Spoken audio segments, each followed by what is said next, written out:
Medyo nakaka-distract pala kayo dyan. Pwedeng dito na kayo sa gilid. Kasi nakatingin kami dito, tapos nakikita ko yung mukha niya, no? Eunice, hindi mo laking chan ka sa camera. Medyo. Hala, hindi naman. Nakatagilid. Yeah. Bago po tayo magsimula ay huwag po natin kalimutan to please like and subscribe. Dito po sa ating kaliwa, kasama po natin si Chairman Rodney Neon Keman. Sir Chairman, wala nang palakpak siguro, no? Kasi para dire-diretso ko na.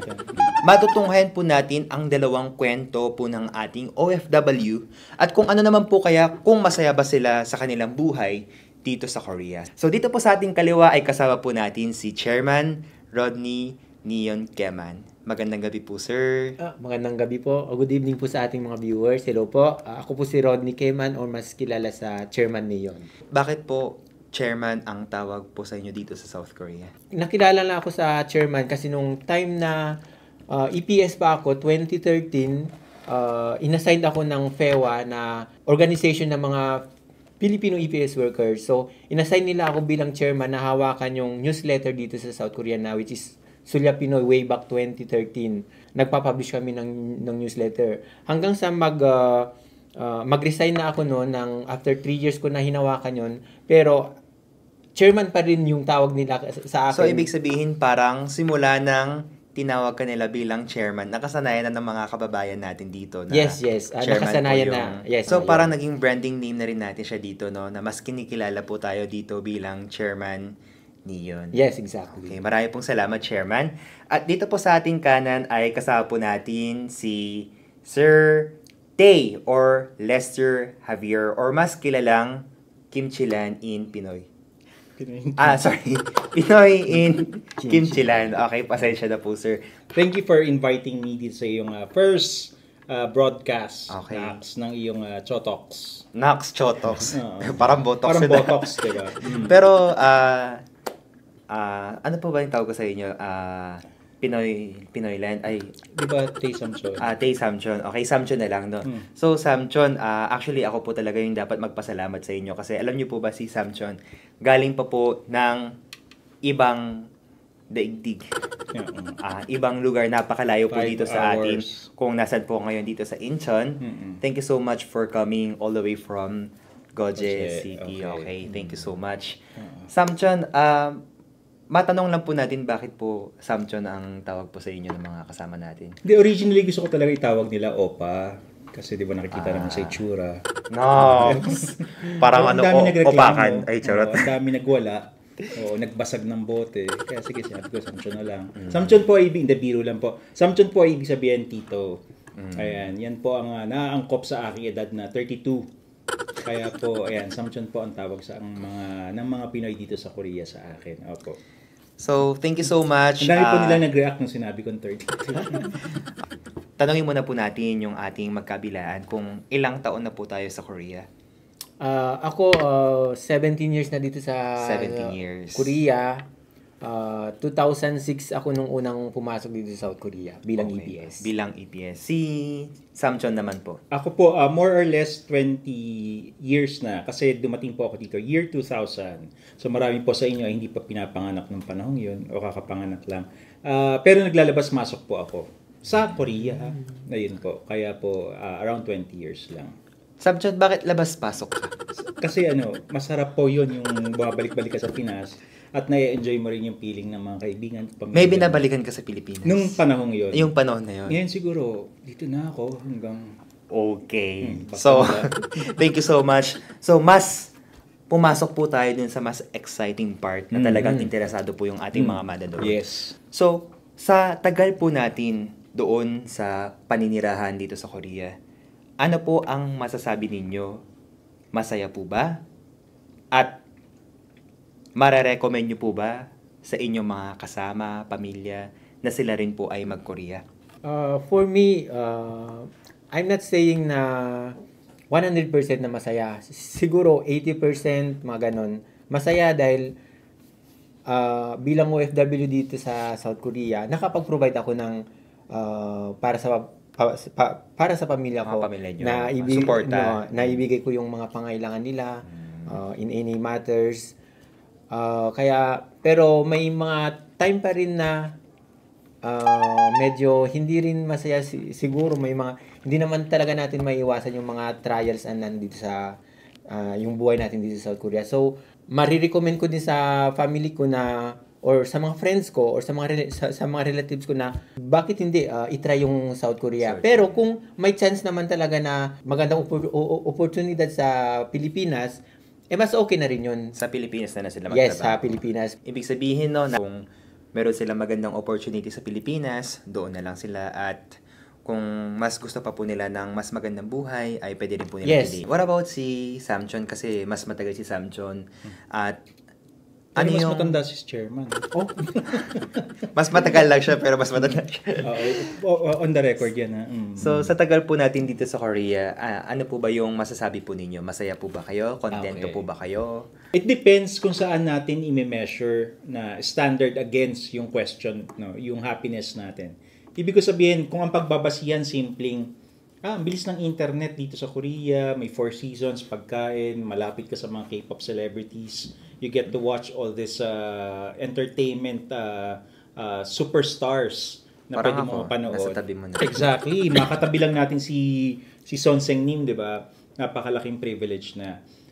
What else? Pagdating sa pera, very fulfilling sa Korea. It's very worth it na magtrabaho sa Korea. Kasi ang Korea is a very fair country pagdating sa employment. They give minimum wage at least sa lahat na nagtatrabaho dito regardless of the nationality. Ngayon, bakit ko hindi mabigyan ng absolute na masaya, perfect dito sa Korea? Dahil kahit saan naman tayo magpunta, di ba? Kahit anong aspeto, kahit anong topic, laging may two sides of the coin. Ibig sabihin, for one, ang number one complaint ko pa din sa Korea is I feel, ito aking personal na opinion lang, hindi pa rin ganun ka-welcoming ng Korea pagdating sa mga dayuhan. Hindi kami nakakaramdam ng direct discrimination na minumura kami dito. But you know deep in your heart, you're still considered an outsider. You'll never be one of them. Parang walang full Ibig sabihin, acceptance. hindi ka nila tanggap kung ano ka. Exactly. At kung sino ka. Oo. Para ka pa rin, ramdam na ramdam mo na nasa labas ka ng pangkat. Ibig sabihin, parang ampon ka lang. Exactly. Oo. Para kang ampon lang. And there's nothing wrong with that. Ano? I mean, we should be grateful dahil binigyan tayo ng ganong pribilehiyo. Pero, to answer yung susunod na tanong na maire-recommenda ko ba siya sa mga taong kakilala ko, kung ang gusto mo ay kumita lang ng, 1 year, 2 years, lalabas ka lang ng Philippines, OFW, why not come to Korea? Quick money. Pero kung ang hinahanap mo umexit na sa Philippines, gusto mo longevity, gusto mo mag-PR, maging citizen ng isang bansa, doon na bumili ng bahay, doon na bumili ng kotse, magtayo ng business, magkahanap for ng family. For good. Ibig sabihin for good. Hindi ko ma-recommend ang Korea. So kung for good, I suggest you try Canada, Australia, na mas madaling maging PR, mas madaling maging citizen. Samchon, nasasaktan ako konti. Nasasaktan ka, maganda yan para may magawa kang aksyon na iparating sa government yun, na mas dalian ang pagbibigay ng residency as citizenship. Even yung mga asawa, napagit ko na tulong sa isa kong post, diba? Even yung mga asawa ng mga Koreano mismo. Again, we're so grateful for everything that Korea is offering. It's a privilege kung bigyan nila tayo ng residency, ng citizenship. It's not a right. Hindi natin karapatang hingin sa kanila yan. Pero, pag kinukumpara natin, Australia, Canada, US, 3 years green card holder na sila, resident na sila. Canada, 5 years, citizen ka na, 5-6 years. Sa UK even, we pay taxes. Diba? Nagbabayad naman tayo ng tax. Sinusunod natin yung mga responsibilidad natin bilang tao dito sa loob ng bansang Korea. So, I feel we also deserve to be given that kind of acknowledgement. Again, ulit kong sinasabi, we're not demanding. It's not a right that we can demand. It's a privilege. But I hope mas ma-extend sa ating mga dayuhan, not just sa Filipinos, yung ganong klaseng privilege. Yung, katulad ako, siguro 10 years ago, gusto ko sa Korea na mamatay dito na habang buhay. Pero, hindi ako makaboto. Hindi ako nabibigyan ng ayuda during the COVID pandemic. Nung hindi pa ako resident, nung e-visa pa lang ako, hindi ako makalipat ng company. I can't do part-time job.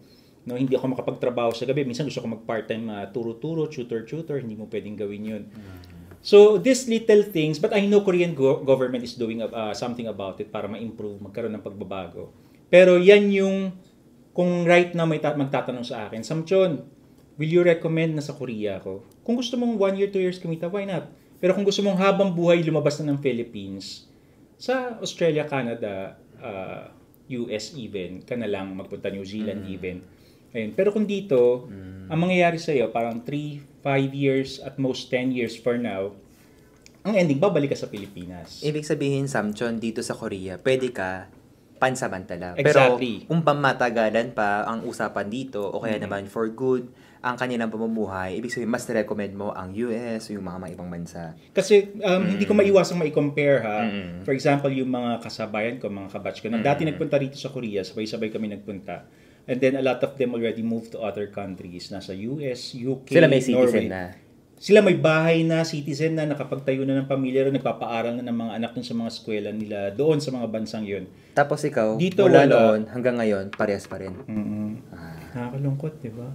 Pero alam mo, gusto kong balikan yung sinabi mo kanina, Samson, na sabi mo kanina, di ba, yung kung bibigyan natin ng pagkakataon yung ating mga viewers na pwede silang pumili at bibigyan mo sila ng advice, you recommend not Korea for Good. staying for good. And mas maganda na sa ibang bansa katulad ng US kasi mas maganda nga yung kanilang opportunity. Tapos ang comment ko is, Samson, medyo nasaktan ako. Pero alam mo, hindi naman po ako nasaktan doon sa sinabi mo. Nasaktan ako sa mga Pilipino. Kasi para sa mga Pilipino. Kasi alam mo sila yung nagpakahirap. Napaki-zoom in yung sinabi niyang yan. Naputol na yung moment. Ay, sorry. Sorry. So, naputol yung napakagandang moment na gusto ko pong sabihin. Nasasaktan ka para sa mga Pilipino dahil... Kasi, they are the one who is privileged. Sila yung nagpakahirap. Sila talaga yung, sabi nyo nga po, nagbabayad ng buwis. Pero hindi po makatanggap ng tamang tamang pagtatrato sa gobyerno. So, ayun nga po, sa lahat po ng mga kasama natin, mga not only Filipinos, yung other foreigners compared to other country. Ibig sabihin parang dito, less po yung kanilang parang opportunity if they will be staying for good. Can I just add, para lang to exemplify, kasi baka naman sabihin ng iba, ang arte naman ni Samson, sinisweldohan naman tayo, sapat na yun. I mean, case in point lang one time, madali siguro sabihin na, ay, ang arte naman, dami mong hinihingi. Doon sa mga wala sa sitwasyon dito. Pero kapag nandito ka na sa sitwasyon sa Korea, from little things to big things, parang on the top of my head, may isa akong experience. Bibili sana kami ng sasakyan. Bala ko sana bumili ng sasakyan. Nakita ko magandang sasakyan, ang tagal kong pila na pinag-ipunan. Nung bibilin ko na, of course, hindi ko mababayaran ng cash na ilaloan ko sana. Ang sagot nung car company, hindi sila pumapayag na ilaloan ng foreigners yung sasakyan. Dapat pag foreigner, bayaran mo ng cash. Parang full payment agad. Full payment agad. So yung mga ganyan, fully paid. Oo, 1 terabyte. Tapos iba din yung way ng pagbili ng bahay kapag foreigner ka. So these little things na okay, make you feel more na hindi talaga the same. Parang ganun. Just to add another thing, for example. Pero Samson, dami mo na. Sorry. Last na. Tinanong ko yung direct superior ko. Sabi ko, is there a chance na ma-promote ako into a manager or director or somebody? Ang sagot niya, dineretso niya ako, and this is his exact word, never. Sabi ko, bakit? Dahil foreigner ka. So, okay. I get it. Actually, parang tanda ko pa, dahil sabi niya, dahil Filipino ka, parang gano'n. Nakuha ko na po ang point ninyo. Okay. May isang bagay na kulang Ano? na hindi po natin natanggap dito sa Korea. Ano yun? And I think that is equality. So, ibig sabihin, hindi po patas at parehas yung trato na natatanggap. May dagdag ko lang. Bali, on my part kasi, actually, case-to-case basis eh. Depende po yun sa trabaho sa company. Like in our case na, pag ano yung meron sa Korean, ganun din sa amin. I think sa sweldo, sa benefit, walang discrimination on that part. Yes, we're yes, getting yes. The salary that we're supposed to get. Pero yung opportunities, I think, yung matanggap ka ba ng buo, I don't know how to describe it. Yung matanggap ka ng buo as one of them, I think that's not gonna happen in the next 10 years, 20 years. I think Koreans still associate nationality with, yung citizenship with ethnicity. Para matanggap ka bilang one of them, kailangan singkit ka din, kailangan puti ka din. Pero as long as you don't look like that, kahit may Korean passport ka na, you're still considered a different person. sa tagal po natin dito sa Korea, ano po yung part, kumbaga, ano yung bagay na naramdaman po natin, masaya ako. Aside from yung pera, kasi pera lagi namang nakukuha po natin pagka pinaghirapan natin. But aside from that, ano yung perks? Like, ano yung isang bagay na hindi po makuha ng ibang tao pagka andito sila sa Korea? Aside from money. What is that for you, Chairman? Financially pa rin yung ano ko, ang Financial pa rin, yes, pera yes, pa rin. financial. Kasi nga sa case ko na nung nasa Pilipinas pa ako, walang-wala kami. So nakakaranas ako ng mga, so alam mo na yung mga minamalit ka dahil walang-wala kayo. So nung time na na andito lang ako sa Korea, then nakapag-provide ako, doon ko nalaman na mas iba pa rin yung may tinatawag kang Pera. May kaya. Yes. Okay. Kasi nga lahat pag may pera ka, doon mo kasi malalaman na ay pwede mo palang maibahagi sa mga sa mga nangailangan. Chairman, baka marami mag-PM sa'yo, ha?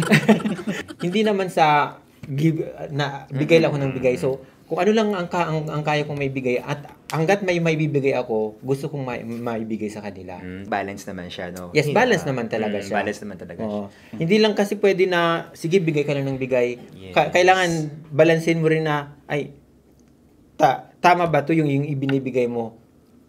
Okay. Para ba talaga to sa tamang bagay, tamang tao na pinagbibigyan mo? Ibig sabihin, yung pera na pinagbibigyan mo sa tao na tumatanggap sa'yo, ito ba ay nagiging beneficial sa kanila? Or parang naikakasama po nila? Yes, So, yes. Samson, ikaw naman po, meron bang aside from this financial or yung pera, na naramdaman mo habang andito ka sa Korea na, parang ito yung perk, ito yung parang isang bagay na nagpapasaya sa'yo, nagpapaliga sa'yo. Meron bang ganun? Meron. Pero hindi lang sa Korea. I think naramdaman to na maraming OFWs and a lot of them will relate to this.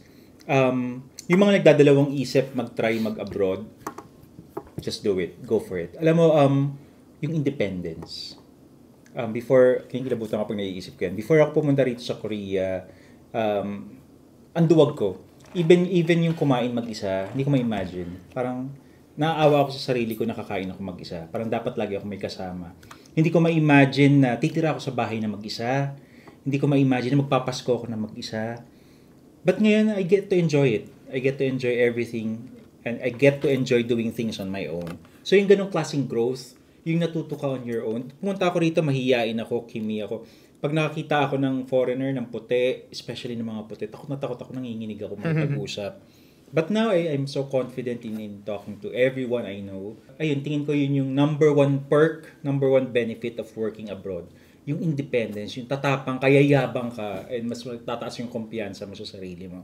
Pangalawa, sobrang thankful ako, isa sa malaking perk na nakuha ko rin sa Korea is to be part of this community. To meet all these people na may iba-ibang kwento, parang na-amaze ako sa lahat ng kwento ng mga Filipinos dito sa Korea. Paano sila, ang hirap mag-succeed dito sa Korea to be honest as a Filipino, pero ang dami ritong successful and I'm so proud of this community of Filipinos that we have. Samson, as I was listening to you, actually parang may naramdaman ako sa puso ko eh. Like, it's about getting to know yourself. Nung ikaw ay nasa Korea na, parang nakikilala mo unti-unti. Kasi nung una sabi mo, duwag ka. Pero when you were independent, parang nakita mo sa sarili mo na kaya mo pala.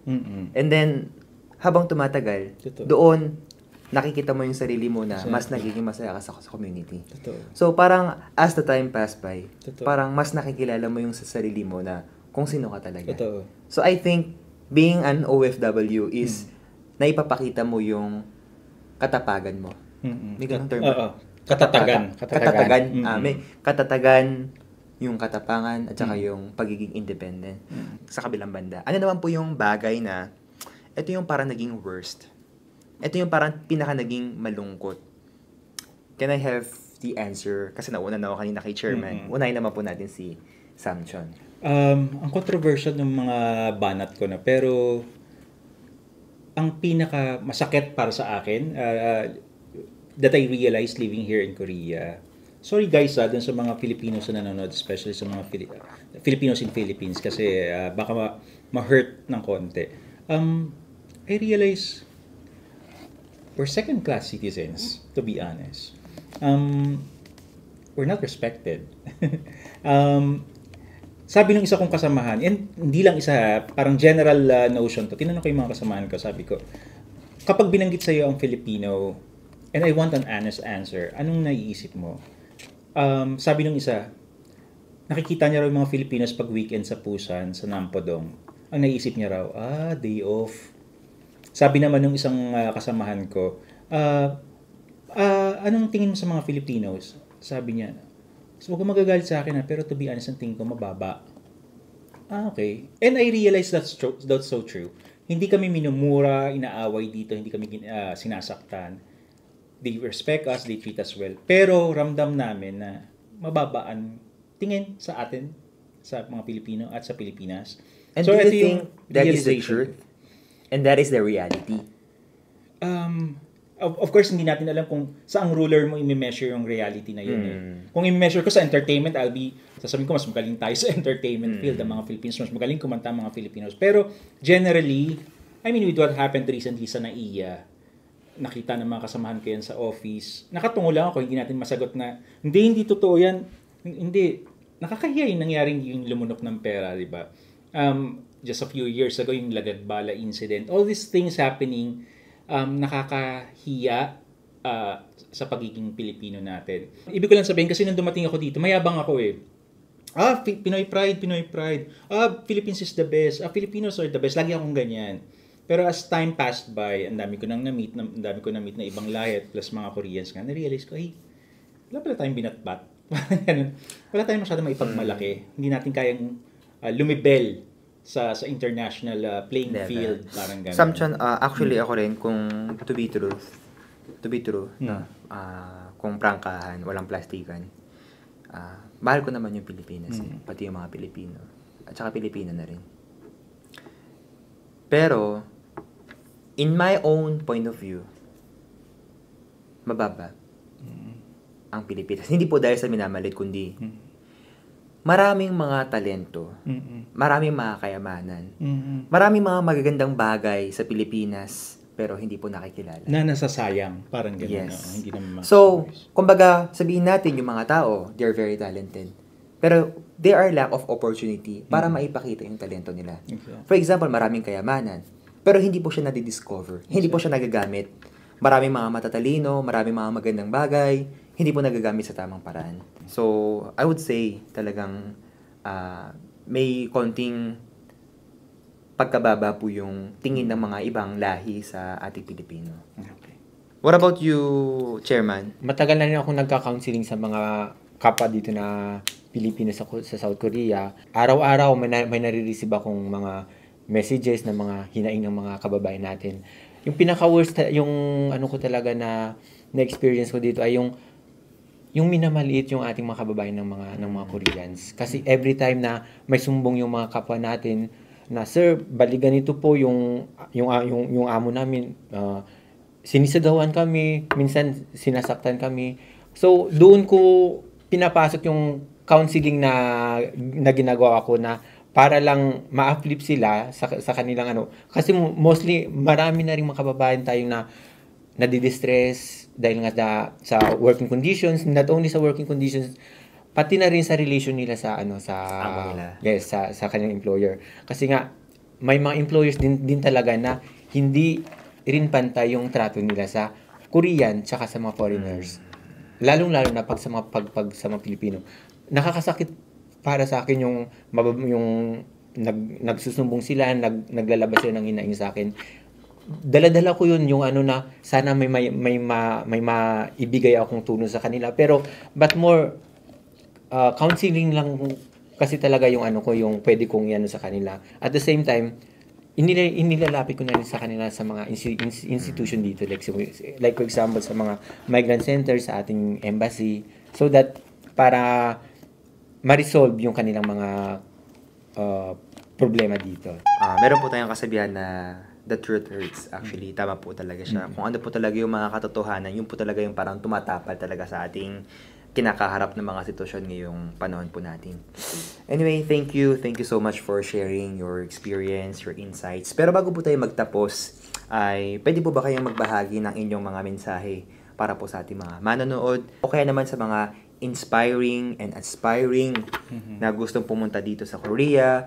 Si Samchon, okay. Sige. Tatagan nyo yung loob nyo. Ibig sabihin, ihanda nyo yung mga kalooban nyo. Dahil pagdating dito, you're all on your own.